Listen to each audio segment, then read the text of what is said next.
Okay, good morning everybody. I hope everyone's having a wonderful day. So I want to welcome you to CS210, Data Structures and Algorithms, otherwise known as Data Structures and Abstractions. So my name is Dr. Daniel Page, but you can just call me Daniel or Dan. I'm not too much of a formal guy when it comes to these kind of things. But my email is daniel.page@uregina.ca. You can always reach out to me via email. I have office hours that are scheduled. Likewise, you can reach over your courses to reach out and ask me anything. I'm usually very happy and quite accessible to when it comes to asking questions over email.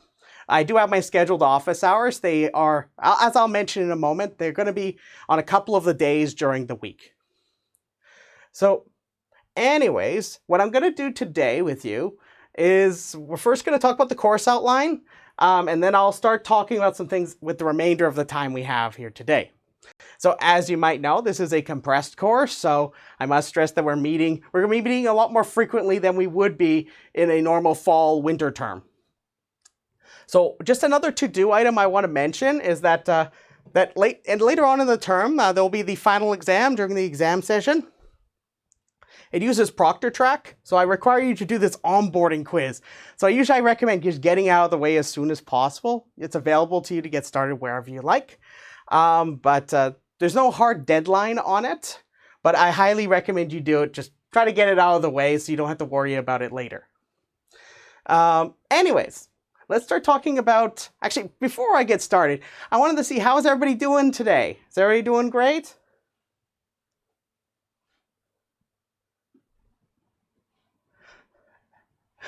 No, wonderful, wonderful. No, I'm really happy to hear that. I'm really excited to be working with everybody this term. I'm hoping that we'll have an exciting time. We'll get to see all sorts of fun things today. Well, today and this term. But I must stress that a lot of the things that we're going to see in this course are going to be fundamental to the study of things such as data structures, algorithms. You'll find a lot of this will form a nice foundation for a lot of the things that you'll see in later computer science courses. So anyways, let's start talking about the course outline. I'm just going to walk on over here. So let me just get on over here. And let me just... Let's see here. Okay. Let me just refresh my camera. For some reason, I'm mysteriously not there. There we go. There we go. That was I can't explain that one other than it was a little bit buffering. It was what we call the Phantom Professor. So anyways, let's start talking about the course outline here. So I recommend that in your spare time, whether it be after class or just if you've already looked at this, that's great. I recommend you look through this document because it's very specific about a lot of things. So I highly recommend you check out this document. So as we know, we're here right now. So we have classes at these times. So Monday, Tuesday, Wednesday, Thursday, as you might expect. You'll find that the office hours information's here. We'll be doing office hours over Zoom.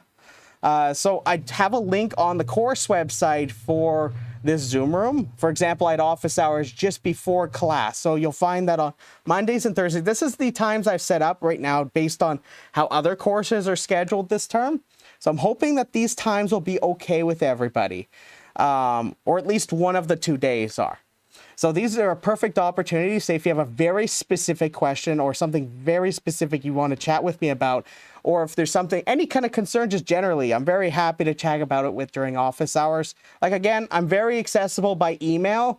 So just keep in mind that I try my best to be available for students, but keep in mind for office hours, they're at scheduled times. So when it comes to this, prereqs, so to be here, you have to have gone through Math 110 and CS115. The CS115 is especially important because it sort of forms a lot of the stuff that came just before this class. So I'll be picking up a lot of things that you sort of left off at in 115 and building on a lot of that. Another thing is that I'll expect you to have some knowledge of C++. Obviously, not like a master or anything. We've only seen a couple of classes, possibly at most, on this topic, or at least that. But if you ever find yourself needing a good resource on C++, there's this good website called c++.com. It has a lot of resources. Some of my notes will refer you to parts of this website, and some other ones too. Course websites on your courses. You're here, so I assume that you found the link So anyways, one thing I want to note before I get ahead of myself is that there is an optional textbook in the course. It's this one by Goodrich, Temesa, and Mount. So it's called Data Structures and Algorithms in C++. It's a good supplemental text, but it's absolutely not required for this course. So I must stress that you're not required to have a textbook in this course. The course is mostly self-contained. So I won't ask you to like, oh, in this book, read this chapter. I won't do things like this. Instead, what'll happen is we'll do our lecture together during lecture time. We'll do notes together. And sometimes I'll post examples or certain segments of the notes I'll post in there and ask you to read them. So just must stress that you don't need a textbook to be successful in this course, but I know that some students especially want to see more code. Sometimes that's helpful for some students. I know that this book, this Data Structures and Algorithms C++, has such a thing. And I must stress that if you have any questions, I'm going to answer those as we go. I've just got to look over there because I have my chat over there. Just going to move it on over here and just cross my fingers I get it. Let me just... Actually, well, I'll address the questions as we come along to this. So... I know I don't have the perfect vision to see all the way over there. I know that I see something interesting over there. Let me just give me one moment. I'm just going to pull the chat over here just for a moment, just to make this a little easier. Okay, let me just, there we go. Thank you. I apologize for the delay. Okay, so I'll be getting to that in one moment. So that's a lovely question. So I knew I see something interesting there. So I'll be getting to that in one moment. So the big thing with this course is I'll be introducing you to the idea of abstract data types, data structures. We'll see some basic computational algorithms. We'll see some analysis, some introductory analysis of algorithms. And we'll see a lot of different kinds of data structures in this course. Some of them you'll explore more in the lab. Other ones will focus mostly here on lecture. So for example, this will include things like lists, stacks, queues. Recursion we'll see in this course. We'll see things like basics of computational complexity. Sorting, we'll talk more about that. I know you've seen a little bit about that in 115. We'll be building on your background from that. We'll see things like hashing. We'll probably wrap up the course with trees. We'll talk a lot about these so-called trees. They're a very, very important collection of we can think of them as data structures, especially later on. We'll see how we can represent these hierarchical structures called trees. And they're not like the trees you have out in the park. They're not the same thing, but most certainly it is something akin to this kind of structure. So we'll see more of this stuff as we go along. I have a list of these topics that we're going to go through roughly in the order that is given there. So just to reemphasize, you don't have to get this textbook. It's not required for this course, but I know that some students like to have an additional text that they can read along with everything that's going on. I encourage you, if you find yourself one of those kind of students, I encourage you to do that. It's something that will find beneficial if you need, say, for example, more resources for code. This book has more code in it as opposed to you're going to see in a lot of this class.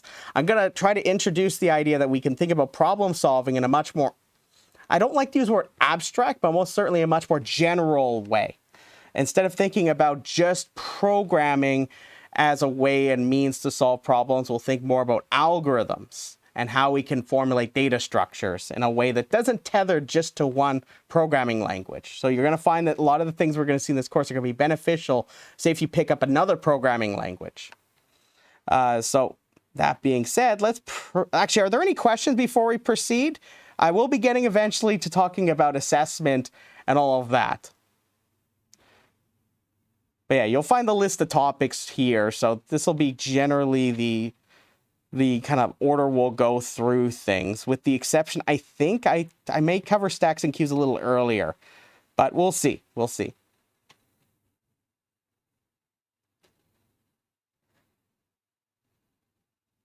Okay.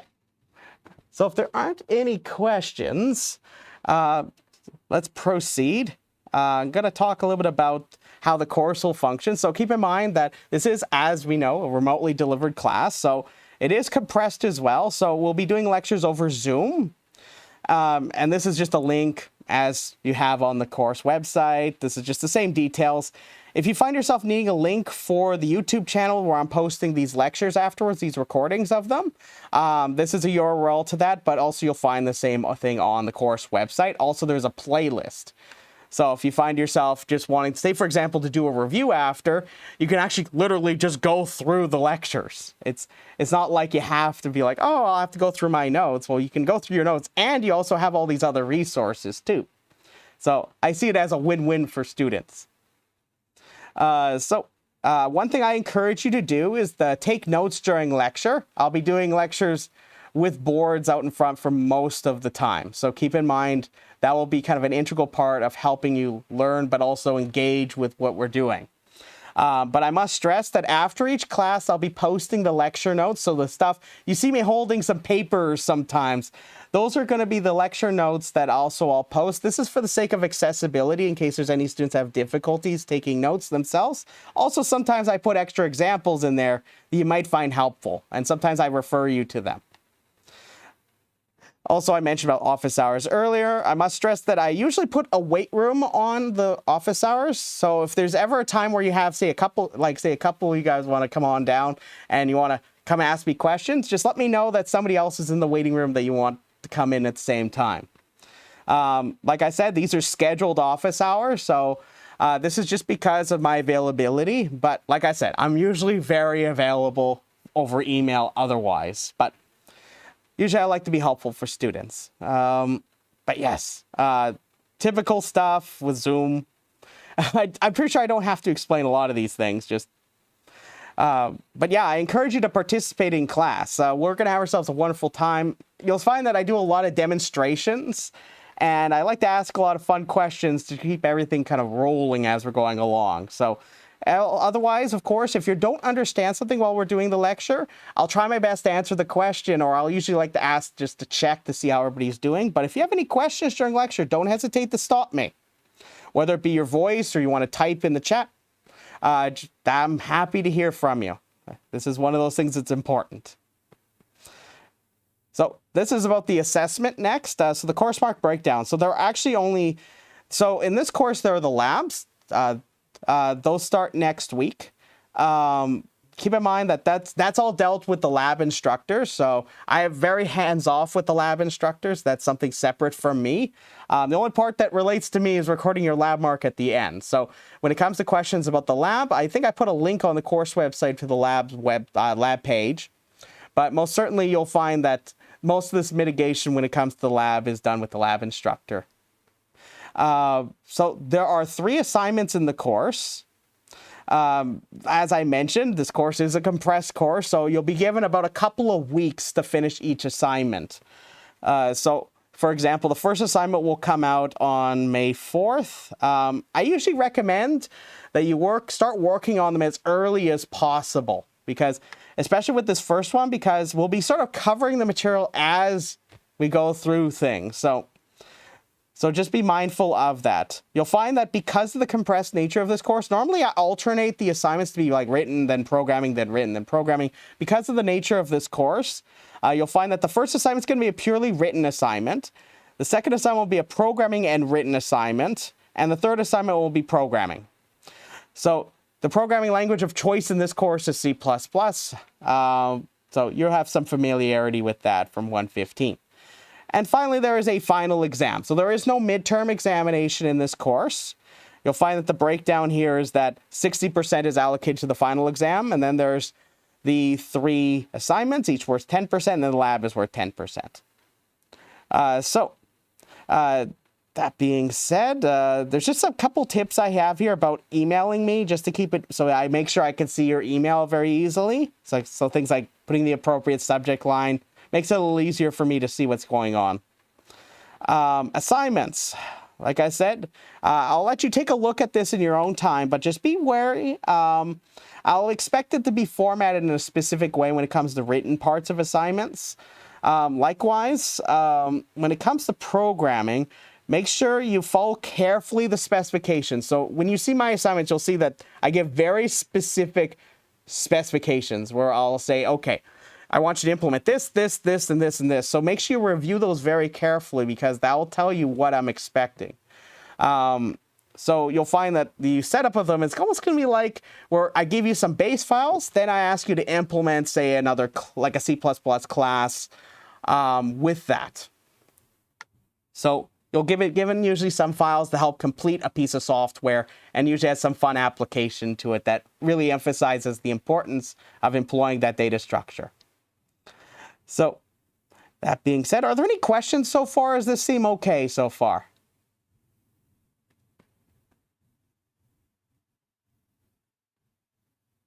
So give me 2 thumbs up if this is okay so far. Oh, there's a question?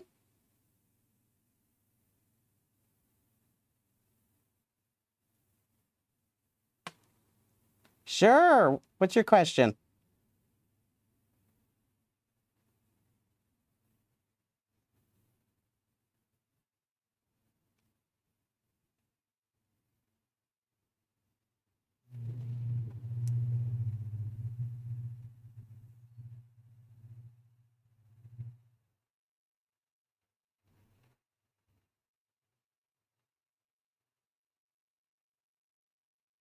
Okay. Yeah, so in this course, you'll find that I expect the programs have to compile to get full grades.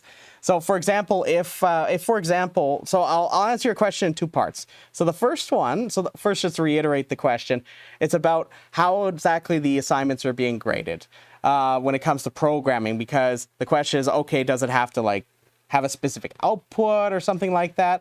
What the goal here with the programming assignments is that you're going to not just have to program it, but there might be I'm expecting you to submit a program that compiles.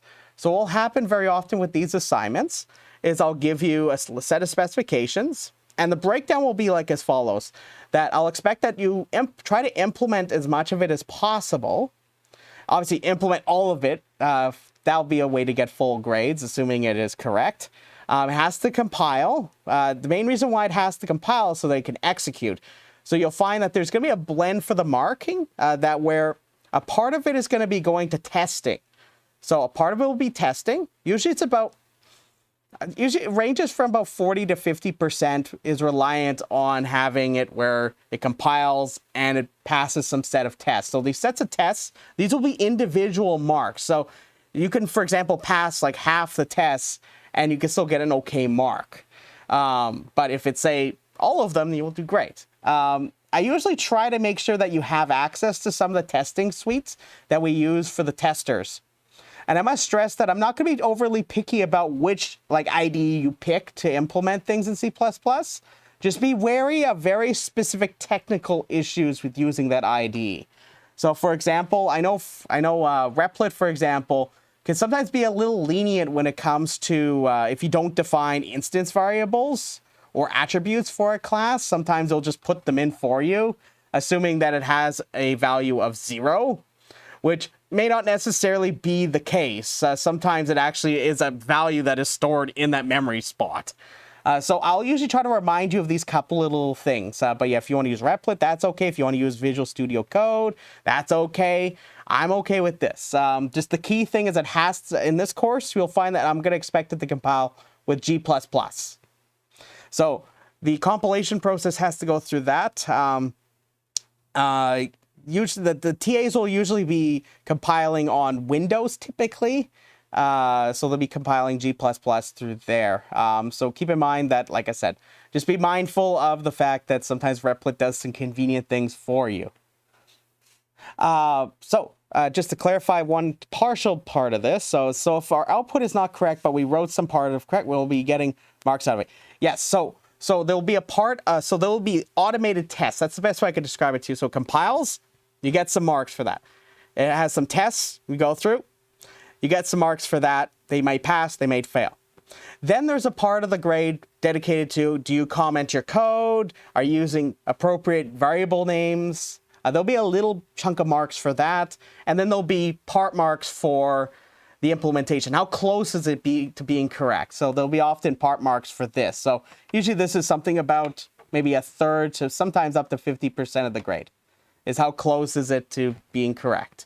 So for example, if you're having issues compiling, these are some part marks you can get. But like I said, usually the goal at this stage is to make sure you have a program that compiles and executes. So if we know our program runs on Replit, but the TA marked it on Visual Studio Code, so would you consider running it again on Replit? So this is something that I will talk to the grader about, because I do think that it depends on which TA I have. I know some of them use Replit directly, other ones will use Visual Studio Code. So keep in mind that I will be actually communicating to the graders that if there is any like translation issue, that we will try to be considerate of this fact. But one thing I have to warn you about is that if it's something that is actually like, yeah, no, this happened because there's a core part of your class missing, then there's not much I could do about that. That is something more of like that there's something missing and part of your code. So just the one example I gave, like if you don't actually give initial values for your instance variables, typically it's not supposed to compile properly. In fact, it may even allow you to compile, but it will run, but Visual Studio Code will have often default values it will set that may not necessarily be 0, but Replit will usually use 0. So just be mindful of this fact. But yes, I will be communicating to the graders just to make sure, like, if we have any weird kind of slip-ups in between, I will try to be considerate of this fact. I do appreciate you bringing that up. But yeah, if it's something that's more class-based, like as a key specification is missing that causes it not to compile, then that's an issue. But keep in mind, it is G++ regardless. But I must stress that if it runs differently, that was more of a call between, okay, is the class being implemented properly, as in like, is an instance variable being declared properly and being actually being initialized properly? Or is it just that something key, or is it just simply some technical matter that is just happenstance? Happenstance stuff falls clearly into the category that the grader should reconsider. But yeah, we'll be very careful with this during the term. I do appreciate you bringing that up. Anyways, are there any other questions about that? But yeah, so you'll find that there's a part of it dedicated to compiling and running through some tests. Then there's going to be a part of it dedicated to the your coding documentation, and then on top of that there'll be a part dedicated just to your implementation itself. So every assignment I will tell you exactly how many marks each thing is worth, so you have a very clear idea what to expect. No, wonderful, wonderful. I do appreciate these questions. They're very important. So anyways, but yeah, there is no midterm in this offering of this course. It'll just be a final exam. If you do run into by any incidents of something saying a midterm in this course outline, let me know. I'll happily fix the typo. I do think I got rid of it everywhere. But yeah, no, just take a look at this carefully. One thing I will mention, this is usually a policy I do use, is that I don't accept late assignments. There is no late assignment policy in this course, but because this is a remotely delivered course, I need to be wary of the fact that, oh yeah, everybody's in all sorts of different places. Some are on campus, some are elsewhere. So one thing I do normally is I keep the submission window open until at least 8:30 in the morning of the following morning. Sometimes I keep it open a little longer. I'll usually announce this to you if that were the case. But normally I keep it where the deadline usually is at just before midnight of that day. But I usually leave the submission open until 8:30 in the morning because nobody's going to look at your assignment at 2:30 in the morning, right? I just think it's not reasonable. That at the same time, it also helps just in case if there's any weird technical blips, you can still submit your assignment. You will not be penalized if that happens. However, after that 8:30 mark, I won't accept any assignments unless there's an arrangement that we had prior to the deadline. So I must stress that that you need to reach out to me before the deadline if there's any need for an accommodation or some arrangement. Keep in mind that that's usually on my side to just a discretion. So usually, as I said, reach out to me before the deadline if anything comes up, okay? I'm usually quite happy if there's something serious that's happened. I'm usually quite happy to accommodate for things. But keep in mind that just saying, oh, well, I got busy, that's not really a valid excuse. The expectation is that you can complete the work within the scheduled timeline, because the due date is a task in this whole thing. But yeah, another thing I want to point out is that for your submission, so when you get your marks back, the policy will be that you need to reach out to the grader within 2 weeks of you getting your grade back. So the only exception to this will be towards the end of the course, where I'll outline a clear deadline to reach out to us. But here's the simple policy. So because the grader is the one that is assigning your grades, and I give them usually a marking guide to help them, usually the idea will be to reach out to the grader first. And then if say your concern wasn't addressed, then you can contact me and let me know about like what happened. And you can tell me, oh yeah, the grader said I couldn't get this mark because of X, Y, and Z. Can you take a look at it? I'm very happy to look at things like this. But yeah, go to the teaching assistant first or grader first, then come to me. That'll be just the normal chain of command when it comes to like getting any concerns with the assignments resolved when it comes to specifically grading. Like I said, losing your work is not an excuse for not submitting work. Make sure you back up your files if you need to. I already mentioned about proctoring software just before class started. So ProctorTrack will be used for all tests or examinations. So for the final exam, ProctorTrack will be used. So I recommend you read this message from the university. This will be the scheduled time of the exam. I'll expect that you're available at this specific time. Normally what I do is I give 3 hours and 10 minutes just in case, because sometimes some students want to attach files and things like that. I usually like to make sure that there's some matter for accessibility incorporated, but it says 3 hours here, but I may bump it up to 3 hours, 10 minutes, but you can use that time however you see fit. But this is the scheduled time for the final exam. It'll be worth 60% of your final grade. Big thing that I need to touch upon is academic integrity. So just remember, a very big part of this course. This isn't a group project course. This isn't a team course. This is a course that is individual effort only. So it's okay to talk to classmates about your assignments. It's okay to discuss things about the assignment, but it's not okay to work together on the assignments, nor is it okay to copy each other's work or help other students by copying their work.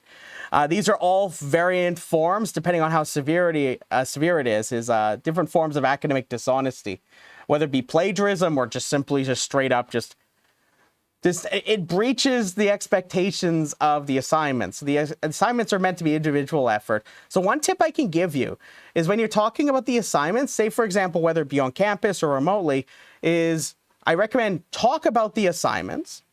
If you have questions about the assignments, just keep it high level. Don't go into the nitty gritty of it. Just keep it high level. But also when you have a conversation about the assignment, I recommend that you just don't leave anything written down. So for example, if you're doing a conversation on a whiteboard, for example, I recommend that nobody leaves the conversation with anything written down off the whiteboard, and then just erase the whiteboard and leave the conversation. That's one tip that I got years back that I found some people found very useful for conversations about things like the assignment and whatnot. So you're happy to chat about the assignment. Just obviously don't work together on the assignment. It's an individual effort. So do keep in mind that I take academic integrity or academic honesty very seriously in this class. I must stress that, for example, for the programming parts of the course, I usually use software to assist me in trying to find out if there's any form of plagiarism that might be occurring. But if there's any suspicion, what will happen is I may have to report it. So keep in mind that if I see any kind of leaning that I might see that there's maybe some form. Sorry, I'm getting very excited here. I shouldn't be getting excited because this is something that I consider rather serious. Is if there's any form of academic dishonesty that I suspect, I will typically report it.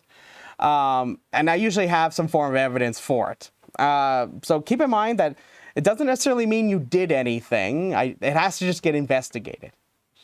So one thing I need to point out about academic honesty, and this is the spiel I usually give students, is remember, it's an individual effort. So if you choose to, for example, look up answers online or seek even assistance online, or you say work together as like a team of your classmates. Now, you can always chat with each other, but working together is not the same thing as that. Now, if you do things like this, you're taking away an opportunity from yourself to really gain a mastery of the material in this course. So in that sense, you're almost cheating yourself.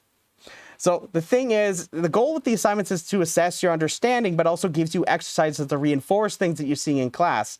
So if you don't choose to do that, you're losing out on an opportunity for yourself to grow and explore these ideas.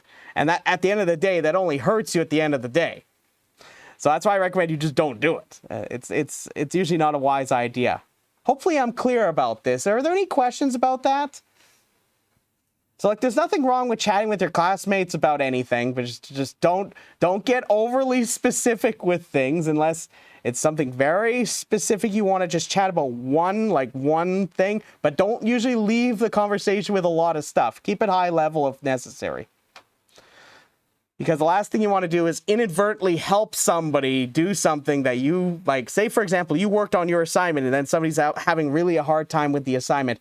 Don't give them your code. I know I've seen incidences of this, and it's very unfortunate, where a student will actually like help a student, and the thing is, by helping the student, you're helping them cheat in that sense. But I hope that's crystal clear to everybody. If you want to get more details about this, there's some more details here in the academic calendar that you can check out. But yeah, no. As that being said, tutors, sometimes I used to be a tutor years back. I did that for a number of years. Tutors, they're meant to help students understand material. They're not meant to do your work for you. Don't ask you if you have a tutor, don't ask them to do your homework for you, okay? It's not cool. Some tutors don't understand this boundary.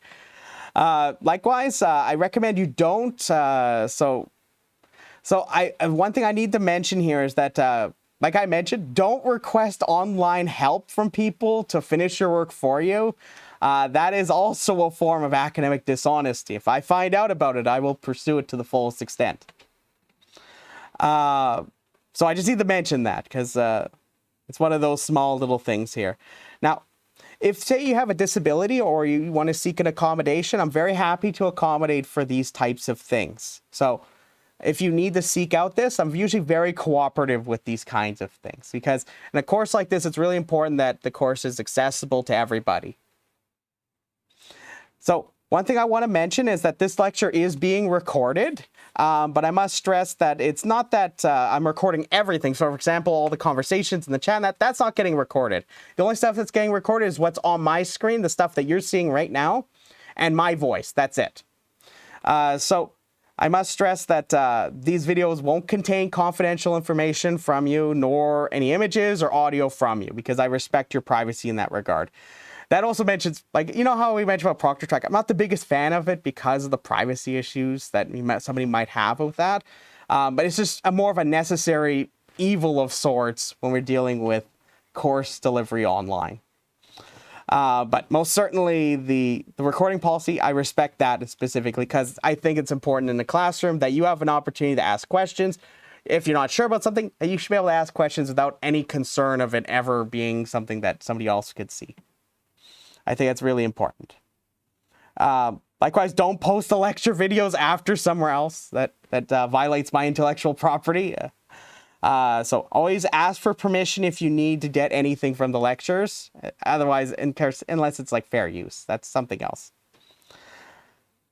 But yeah, no, other than that, that's everything I have to say about the course outline. Are there any questions? But yeah, big tips. Make sure you check the course website regularly. Sometimes I must stress that if you find yourself wanting more examples, for example, we're covering something like, like big O notation. And you're like, oh, well, Dan, I look in the notes and I see all these examples. Can you give like another example? I'm usually very happy to prepare these things. So just reach out to me. I'm usually quite happy to make more examples. Likewise, remember, start your assignments as early as you can. If, for example, we're not quite far enough to finish the entire assignment, I usually recommend you do it in bits and pieces. So whether it be setting up on a little calendar where you're like, oh, I'm going to work on this problem this day, this one next day. A lot of students I find they have a lot of success doing that. Other students I know that do the brute force thing. That's cool too. Just keep in mind that those deadlines do exist and I don't accept late assignments. Likewise, other than that, I think that's everything I have to say about the course outline. are there any last questions or anything about the course outline before we hop into things? But yeah, if you have any questions after class or anything, I'm very happy to answer those things. So how many days do you usually give for the assignment? So if you take a look in this table here that I have on the previous page, let me just move up here. I would use my page up, but I will be careful here. So I usually like to make sure I'm clear with everybody when it comes to expectations. So you'll see that I give the date that I'll roughly assign it and the rough due date here. So you'll see that each of these are spaced out about 2 weeks. So if anything wiggles around with this, always appeal to the assignment itself. For example, sometimes we take a little longer to cover one thing. So sometimes I might pad it over so that the deadline moves a little bit like a day or two later. So this is just a rough tentative schedule for it, but you'll see that to answer your question, it's 2 weeks. Yeah, so it'll be about 2 weeks that you'll be given for the assignments. That's a wonderful question. No, anytime, anytime. So yeah, if there's any other questions, don't hesitate to reach out to me. I want to make sure that you come out of this class learning all sorts of fun stuff, but at the same time, it's also, I would consider it rather important stuff too. But at the same time, I want to make sure that you come out of this class and that you get some experience playing around with some of these ideas, because some of these ideas will be helpful whether you in the future, say for example, for a course like CS340 and some other courses, you're going to see a lot of the things that we're going to have here are going to translate very naturally. Yes, hello. So anyways, let's move on over back to the board. If there's anything else I haven't thought about here, just let me know. I'm usually happy to clarify anything. So let's head back over here. Let's get started. Just give me one moment. Just gonna turn off just one small thing over on my end. Okay. Let me just get the chat. Don't want to lose our lovely chat. Okay. Wonderful. So anyways, let's get started. Question. Take 122. 122. So I can answer that question after lecture. So yes, so keep in mind, one thing I'll mention is, so there's a question about lecture videos. So I will be posting these lecture videos publicly. So after what will happen is I'll actually literally walk over to that computer after lecture and I'll start uploading it. And then what will happen is that you can access it on the course website, or you can, for example, access a playlist directly either on that YouTube channel. So if you want to say, for example, later on reviewing your stuff, if you find yourself on YouTube, for example, you could just straight up just go on there and you can watch them if you need. But most certainly, you'll find that it's best to be participating in class because it gets the engagement going up. And if you have any questions specifically, it's very helpful. But yeah, if you find yourself in a position where you're missing class, I encourage you, if say somebody, talk to a classmate about taking notes for you. Sometimes it's pretty helpful. But yeah, like I said, I will be posting my lecture notes after class each time. So yeah, that's another question. So I don't require you to attend lecture. There's a lot of different ways that you can learn in this course. So you can attend lecture, you can watch the videos, you can read the lecture notes, but I must stress that the best way to do it is to attend class. And if there's anything specific I want to point you to in the lecture notes, I'll do that. But yeah, attending class is probably the best way to go. But like I said, I don't require you to be here and lecture. But you'll find that most students, when it comes to success in a class, usually they come to class. Not anytime. But yeah, it's because I want to make sure that things are accessible in this course. But at the same time, if there's anything that comes up while you're doing your studies, that there's an opportunity if you need to, say if there's something that comes up, you can't come to class, it will be still available to you. Most certainly. No, I do appreciate the questions. Okay, so why don't we get started? Let's get started. So let me just get one other thing here quickly. My apologies. Let's get started. So I thought today I'll just do a little bit of an overview of one concept with you, but I'm hoping that everything will sort of come together in the coming lectures. You're going to find that I'm going to lay out a lot of different concepts as we explore things together. So a major aspect of computer science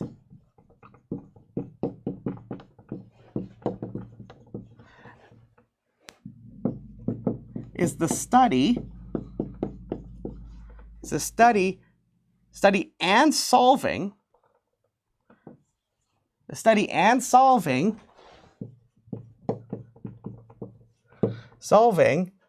of computational problems. So that's going to be, you're going to find that this is going to be a big theme in this course. Is you're going to find that a lot of the stuff we're going to do is we're going to explore how we can solve different problems. And I'm going to start laying out a lot of those bits and pieces so that when we get along to studying more different kinds of problems or more data structures, which you can almost view like a problem in the way that we're going to cast in the next coming lectures. In fact, let's put an S on this. You're going to find that it's going to be quite natural to think about it in that way. So you're going to find that we're going to transition away from thinking about problem solving as a programming aspect kind of thing, and think of it more as, I have a computational problem, how do I solve that problem? And it's not necessarily tethered to just C++, instead it will be, okay, how do I solve the problem? And you're going to see that I'm going to try to bridge this gap as we kind of explore through this course. So to design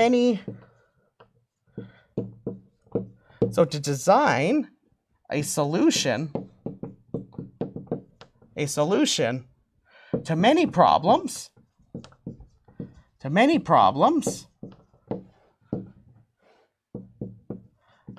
there are often two parts. There are often two parts.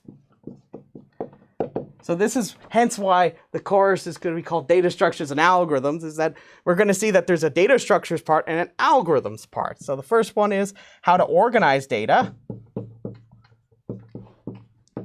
How to organize that data. So this is the part that's the data structures part.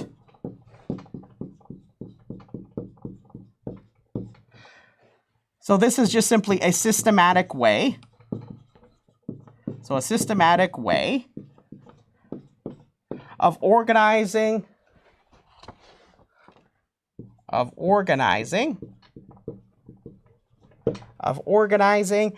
accessing or modifying data. So that's the first part of this. Is how we're going to organize the data. So we're going to see a lot of different ways we can organize data based on how we would like to naturally encode that information. Which one natural mechanism we're going to see is this idea of an abstract data type, which will be one of the main mechanisms for us to talk about the idea of a data structure. So the second part is obviously how to solve a problem. The other big how. How to solve a problem. So this is the algorithms part of the course. So you've probably seen some algorithms already up to this point. For example, you may have seen, some basic sorting algorithms. So this is just simply a step-by-step procedure. Step-by-step procedure for performing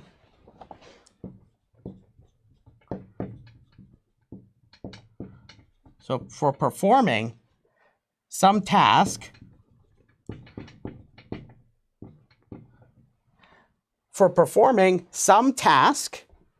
in finite time.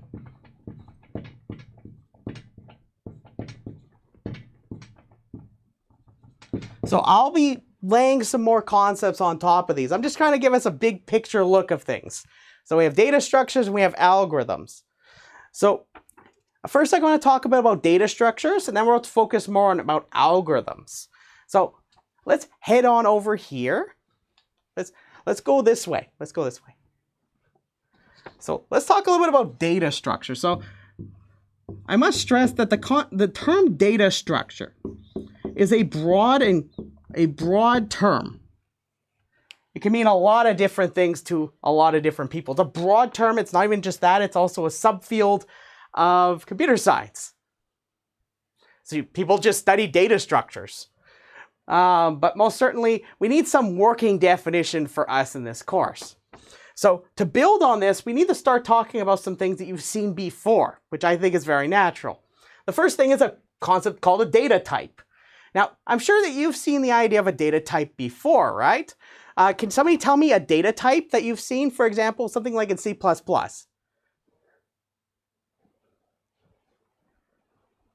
can somebody tell me a type, like say like a primitive type, for example? Yeah, like an int, like integers. Yeah, integers are a type. String, yeah, string's a type. Floats, floating point numbers, most certainly. These are wonderful examples. So you can think of these all as types, right? So that's what I'm going to refer to as a data type. It's a broad term, very broad category of things. You're going to see that my definition also naturally captures this. So these are things that we've seen before, right? We have bool. Yeah, very good, very good. So a data type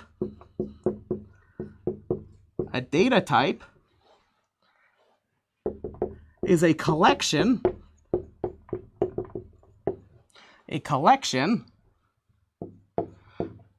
of values or objects. Like I said, it's really vague. You can get quite detailed with the idea of what a type is, but that's not this course. This course, we're just trying to introduce a lot of these ideas and bring them together. So one thing I must stress, I'm going to put a comma on this. You're going to see that I'm going to make this even broader than maybe we may have thought about before in a course like CS210. That can be mathematically specified. There's this M word. This is sometimes I colloquially call this the M word. I often will call it mayonnaise, mustard. I know that some students, as soon as they see this word, that they're like, "Oh no, Dad, what are you doing?" I assure you, we're going to see a lot of mayonnaise in this course, but most certainly, it's going to make a great sandwich. So just the minute you see this, don't worry. It's not anything to be intimidated by. It's actually quite natural. So let's chat about this. So that can be mathematically specified. You find me very reluctantly using this word very often because I know that some students, they see that word, they're just like, no. Some students are very enthusiastic about it, which is great, but I don't want to exclude anybody. So can be mathematically specified or given concretely in a programming language. So you may have more experience with the latter than the former. But guess what? We know all sorts of different kinds of objects, for example, that can be mathematically specified, such things like integers. Those are mathematically specified objects. So that's an example. Likewise, I could take any one of the types that we talked about in programming, like in C++. I can also specify them mathematically speaking as well, right? You can think of it just as an abstract representation of that. So now this is where things are going to kind of shift. So we have some familiarity with this idea of a data type. So oftentimes, we would like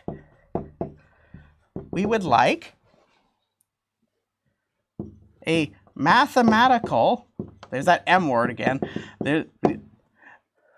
with mathematical abstraction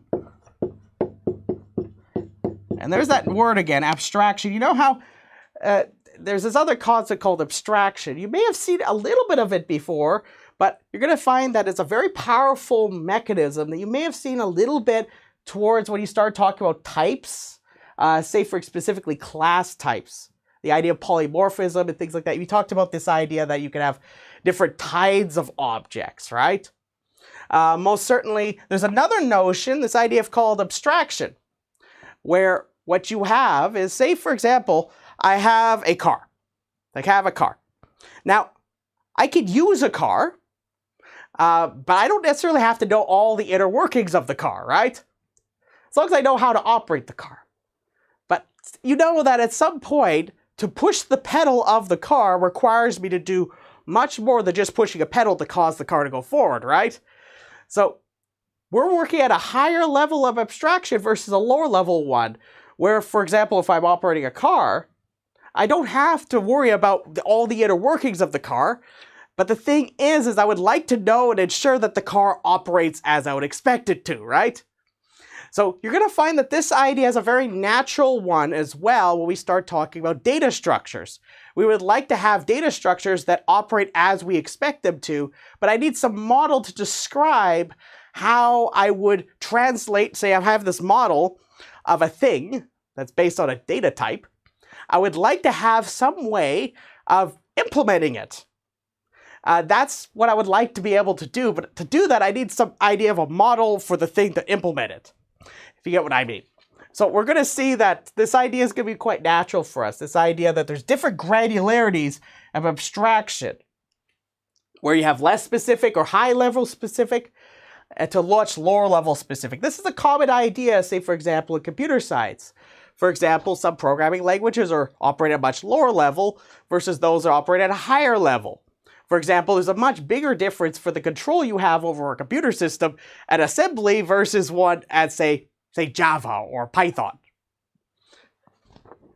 But anyways, I'm just trying to ease you into this idea that we're going to see a lot of in this class. So the first time you see it, it's okay if you don't get it at perfectly yet. We'll see a lot of it, you'll get exposed to it quite often. So abstract model of a data type. Of a data type plus operations it supports. Plus operations it supports.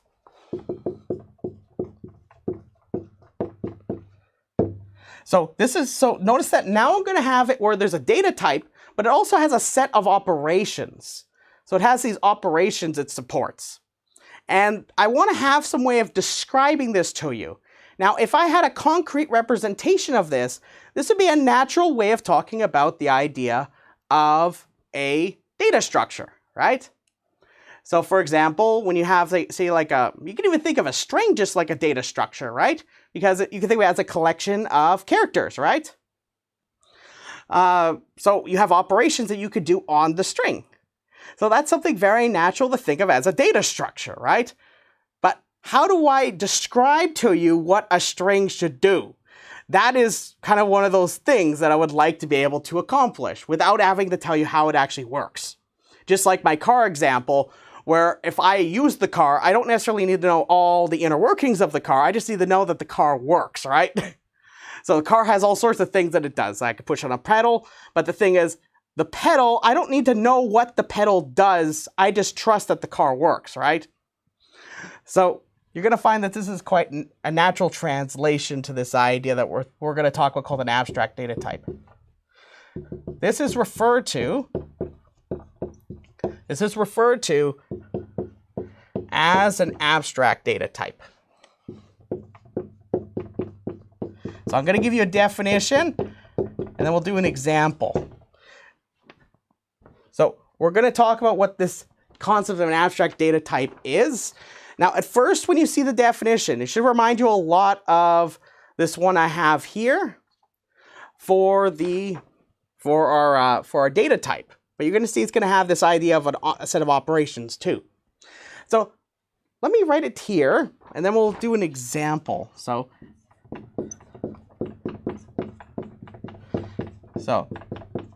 we're going to have an abstract data type. And the idea, at least the hope will be, that if I have this type, it will specify a set of operations. And it tells me the specifications of sort. And for those that are interested in where this course sort of sits in the pantheon of software development. So for some students, they're very interested in just computer science. Some students are interested in software development or both. This course will sit somewhere between high-level specifications, say a user gives you, versus the straight-up implementation in a programming language. So this is what the notion of abstraction in this context will be, that I could give you one of these abstract data types, and what will happen is I would like to be able to implement it, but I just want to know what the type is. So that's what the notion of this abstract data type is, hence why it's called, and why it's abstract, as you're going to see in a moment. So a collection, so this is the definition we're going to use. A collection of values or objects. So this should remind you of the data type definition, right? A collection of values or objects and a set of operations. And a set of operations on those values or objects.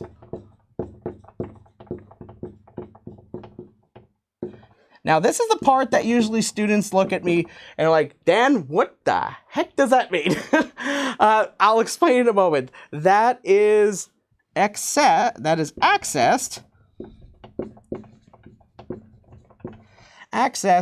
only.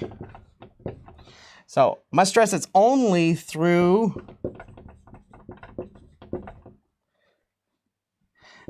what is called an interface.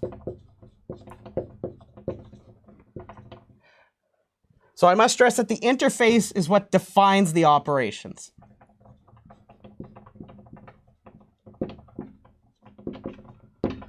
And that's what an abstract data type is. So you might ask, Dan, so that part reminds me of the data type definition, right? But then there's this part about the set of operations, and it says it's accessed only through an interface. You might say, Dan, what is an interface? Now, you may have heard of this concept before, possibly. In different programming languages, there's actually an explicit way you can build these. For example, programming languages like Java, for example, will have an explicit feature that actually mimics this abstract idea of an interface. So you got to think of the interface as this broader concept. It's not just a feature in a programming language. So you know how I talked about the car, for example? A car can have a sequence of operations that can happen, right? So for example, I could push on the pedal. The pedal causes it, assuming that I am not in park, and assumed I am going straight, right? It will allow me to drive forwards, right? Now I can specify a sequence of operations I can do with the car, just keeping things high level at the moment. So naturally, I could define that operation. I could push on the gas pedal. I could push on the brake. I could toggle the radio. I could turn it on and off. These are all operations. Now, I don't know how the car actually does it, right?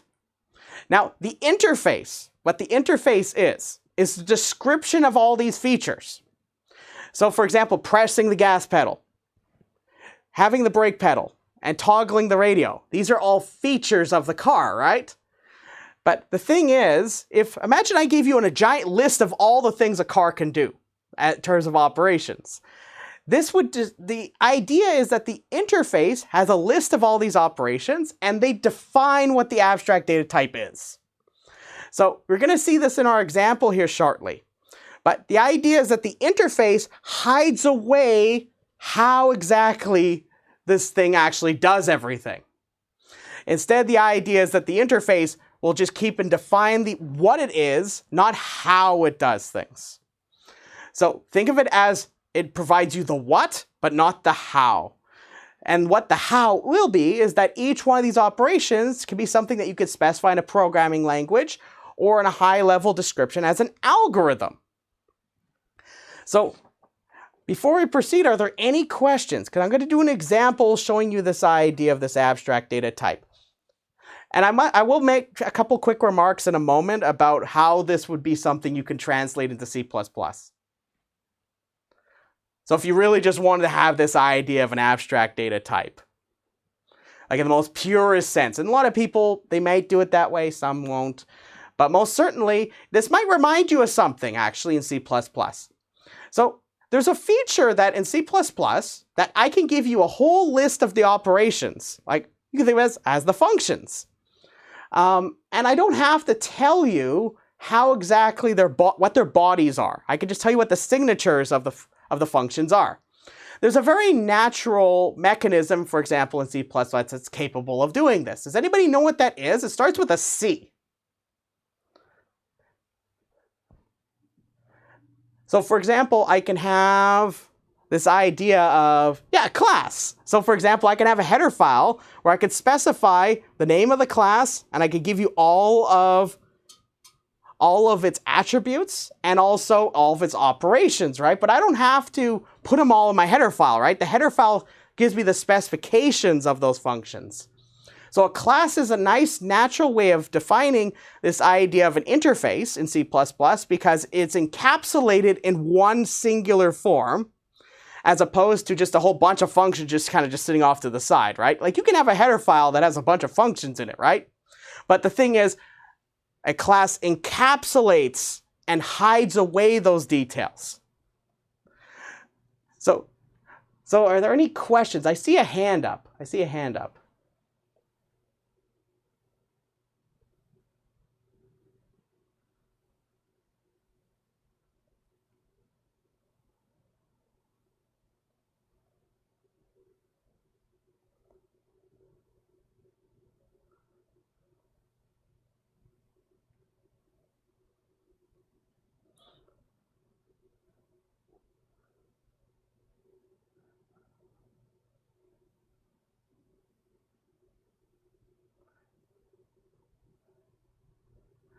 Yeah, no, that's a wonderful question. This is a very common one. So if you're asking questions like that, you're right on the right track. So we'll see this in the example. Actually, I'll include an example of some C++ code showing you what you could actually translate this into, like in C++, if you really wanted to go purist with this. A lot of people don't necessarily, but I encourage you to think about it.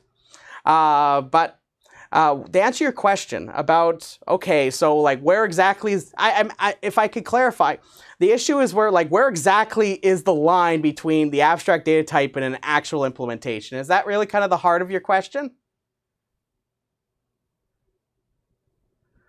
Okay, wonderful. So I think my answer will be that the example is going to specify more what I mean by this. So we'll see is the example, and then this will clarify hopefully your question. So you'll find that just like my example with the car that I talked about, I don't necessarily know how the car goes forward, right? Okay, maybe if I studied enough engineering, I most certainly could.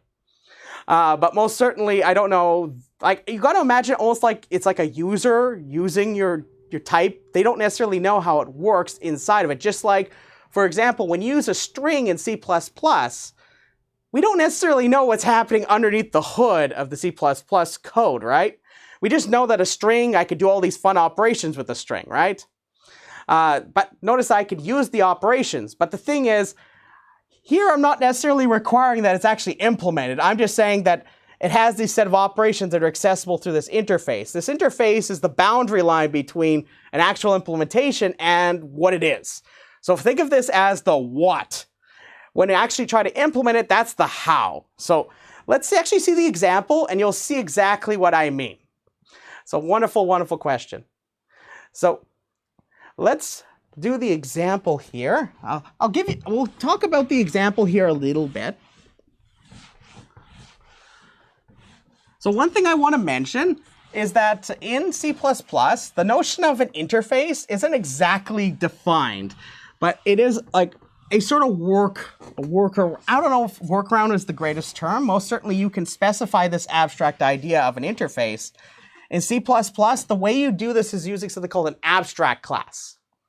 So an abstract class is simply a class where every one of the functions is what we call purely or pure virtual. So in the notes, I will include an example of how you can actually define this. So all it is just a class where you have all of your signatures, and each one of them, you don't implement the bodies of them. Instead, you put =0 afterward. You'll see the example in the notes, so I'll post that after class.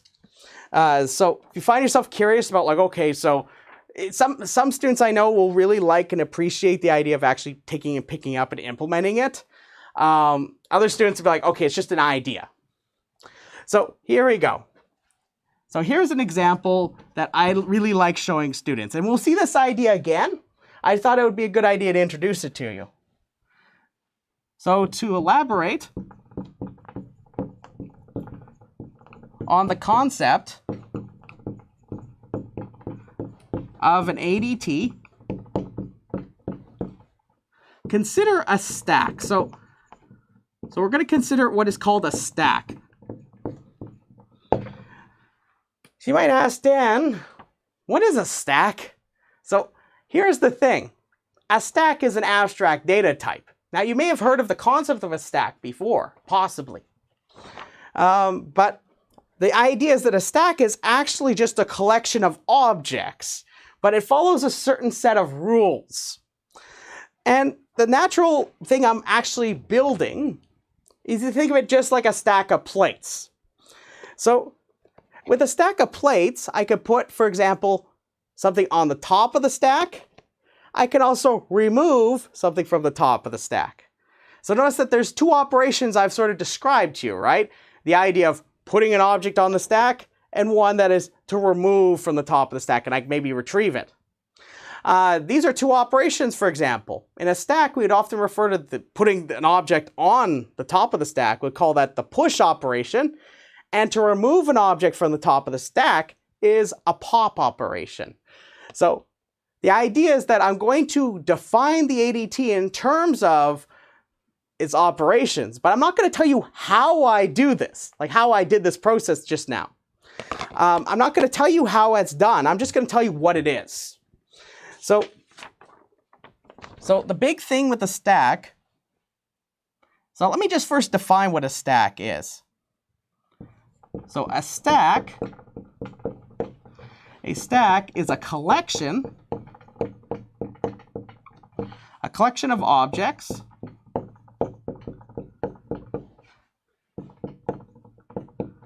that follow this is the rule that it's often referred to as last in, first out, which people refer to as LIFO very often. LIFO rules. And what I described to you here, when I have my stack of plates, I'll show you an example of what I mean by this LIFO idea in a moment. LIFO rules for insertion and removal.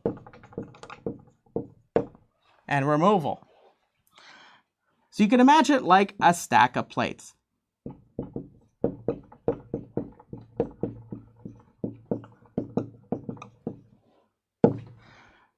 So you might ask, okay, so what does that mean? What does that mean? So what is this last in, first out business? So say if I have my stack of plates. Now suppose I didn't have a stack of plates yet. I get my first object. I'm going to put it on the top of my stack. Now the idea in a stack is that I don't have access to the bottom of the stack. I only have access to the top of the stack. And that's where I'll do insertions and removals. So notice that the order I do this in, when I bring in my next plate, I put it on the top of the stack. So notice that this is the most recent object I just placed on the top of the stack. So if I remove my next object to the top of the stack, what's this? This is the most recent object I put on the stack, right? That's what I mean by last in, first out. Is that the last thing you put on comes out first. So you can imagine I have to define a couple of these operations. Wow, how I insert objects into my collection, how I remove them out. So this is how I'm going to define the stack to you. And you're going to notice very quickly that, oh yeah, it doesn't really matter that I don't need to know what the implementation is. This is what a stack is. So a stack is an abstract data type that supports the following operations. So I must stress that you also have other operations you can also define. Just the point is, to call it a stack in the context we're talking about, I need at least these two operations. We'll have a much more kind of fleshed out definition of a stack later on in the course. So here's one operation called push. And it takes, notice that every time I define one of these operations, I give you its name, I'm going to tell you what its parameters are, and I'll tell you in my description if I need to return anything. So notice that it's a specification of a what. So what's push? It's supposed to add, it adds an element, E, to the top of the stack. To the top of the stack. So when I did that insertion, every time I put it on the top of the stack, that's a push operation. So notice that I didn't tell you how I'm going to do this, right? This is just what push is. It's a what. It's what it is. Another operation, the other one that we've seen is this one called pop. So what is pop? I'm just going to remove. So it removes and returns the top element from the stack. So if it's ever empty where I don't have any plates, we'll just make it so it returns null here. Or null if the stack is empty, meaning it has no objects. So keep in mind you can define other operations, for example, for a stack. Other ones include things like peek. We'll just talk more about these operations later on in the course. Size, this tells you how many objects are in the stack. And is empty tells you if the stack's empty or not. So notice the way I described them to you. I told you what the operations are. Did you see anywhere that I described to you like how I do the operations? Nowhere, right? I just tell you what you're supposed to do. These are whats. These are specifications. So with that being said, what I'm going to do next time is I'm going to show you how I can implement a stack. So what we're going to see is that our working definition of a data structure, which, like I said, is a data structure is a broadly used term, an abstract data type. Some people call that a data structure. Some people call the implementation of the abstract data type a data structure. I usually consider both data structures, but usually it's more appropriate for me to talk about the data structure as something we actually can implement. So when we come back, I'll talk more about how these push and pop operations can work, and we'll see a couple ways we can represent it. Actually, we'll see at least one. We'll see how much time we have. But I'll ask you to take a look in the notes to see if you're curious about how I could take this idea of an interface and write it up. What is E? It's an element. And so it's just some object. So notice that I can make this E an integer. I can make it literally a plate object, like I could define a plate object. I could define the type that goes into the stack if I like, but notice that here I'm just telling you what it is. That's a wonderful question. So for example, in C++, if you ever use something, you'll see it in the labs called a template.